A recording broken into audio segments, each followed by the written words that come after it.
పాలమూరు జిల్లా స్థానిక సంస్థల ఎమ్మెల్సీ ఉప ఎన్నిక పోలింగ్ కొనసాగుతోంది. ఇప్పటికే క్యాంపులకు తరలి వెళ్లిన స్థానిక సంస్థల ప్రజా ప్రతినిధులు నేరుగా పోలింగ్ కేంద్రాలకు చేరుకుని వారి ఓటు హక్కును వినియోగించుకుంటున్నారు. జిల్లాలో మొత్తం 1439 మంది ఓటర్లుండగా 10 పోలింగ్ కేంద్రాలు ఏర్పాటు చేశారు. సాయంత్రం 4 గంటల వరకు పోలింగ్ జరుగుతుంది. ఏప్రిల్ 2న కౌంటింగ్ జరగనుంది.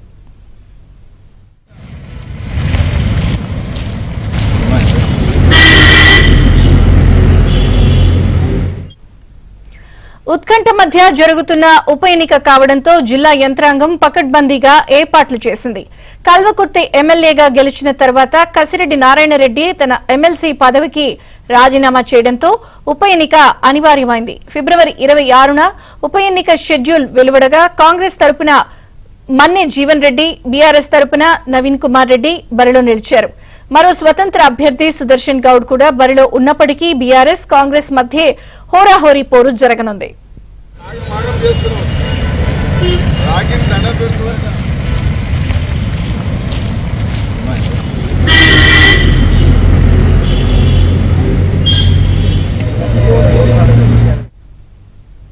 ఇక ఉమ్మడి జిల్లాలో ఎంపీటీసీకి సంబంధించి జరుగుతున్నటువంటి ఏదైతే ఉప ఎన్నిక ఉందో ఆ ఉప ఎన్నికకి సంబంధించిన మరిన్ని వివరాలు మా ప్రతినిధి బసవరాజు అడిగి తెలుసుకుందాం. బసవరాజు. విజయచంద్రిక, ఈ ఉదయం 8 గంటలకు పోలింగ్ ప్రారంభమైంది. అయితే పోలింగ్ చాలా మందకొడిగా సాగుతుందని చెప్పవచ్చు. ఇప్పటి వరకు అంటే ఎంపీటీసీలు, జెడ్పీటీసీ సభ్యులు, అదేవిధంగా కౌన్సిలర్లు వీరందరూ కూడా క్యాంపులకు తరలి వెళ్లిన పరిస్థితి. అయితే గత రాత్రి మొత్తం ఎక్కడెక్కడ పోలింగ్ సెంటర్లు ఉన్నాయో పోలింగ్ సెంటర్ల దగ్గరికి క్యాంపు నుంచి చేరుకున్నప్పటికీ ఈ ఉదయం కూడా అంటే పార్టీ వైజ్ గానే వస్తున్నారు. ఇక్కడ మనం ప్రస్తుతం మహబూబ్నగర్ ఎంపీడీఓ కార్యాలయం ముందున్నాం. మహబూబ్నగర్ ఎంపీడీఓ కార్యాలయంలో మహబూబ్ నగర్, దేవరకద్ర, జడ్చర్ల 3 నియోజకవర్గాల్లోని కౌన్సిలర్లు, ఎంపీటీసీ సభ్యులు, జెడ్పీటీసీ సభ్యుల ఓటింగ్ ప్రక్రియ ఇక్కడ కొనసాగుతుంది. ఇప్పటి వరకు అంటే ఇక్కడ 265 మంది ఓటర్లు తమ ఓటు హక్కును వినియోగించుకోవాల్సి ఉండగా ఇప్పటి వరకు కేవలం 54 మంది ఓటర్లు మాత్రమే తమ ఓటు హక్కును వినియోగించుకున్నారు. అంటే బ్యాచ్ల వైజ్ గా వస్తున్న పరిస్థితి మనకు కనిపిస్తుంది. మొత్తం ఉమ్మడి జిల్లాలో మొత్తం 1439 మంది ఓటర్లు తమ ఓటు హక్కును వినియోగించుకోనున్నారు. ఇందులో 1420 మంది ఎంపీటీసీ, జెడ్పీటీసీ కౌన్సిలర్లు ఉండగా 19 మంది ఎక్స్ అఫీషియో సభ్యులు ఉన్నారు. అయితే ఈ ఎక్స్ అఫీషియో సభ్యుల్లో చాలా కీలకమైన అంటే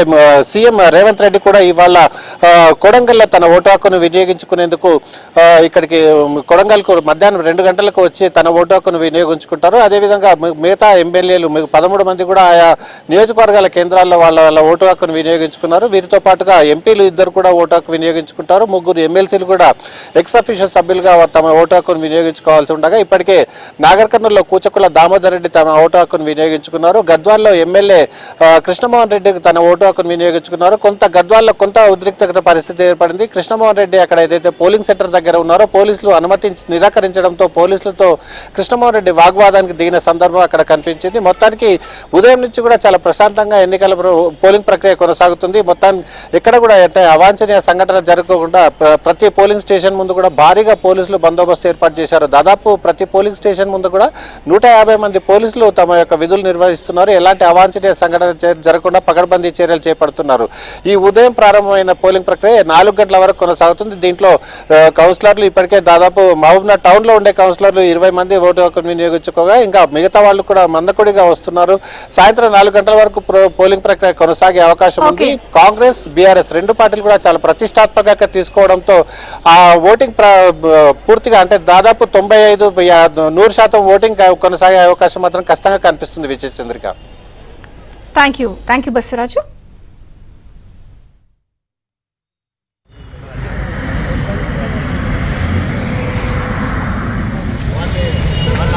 చేస్తున్నాం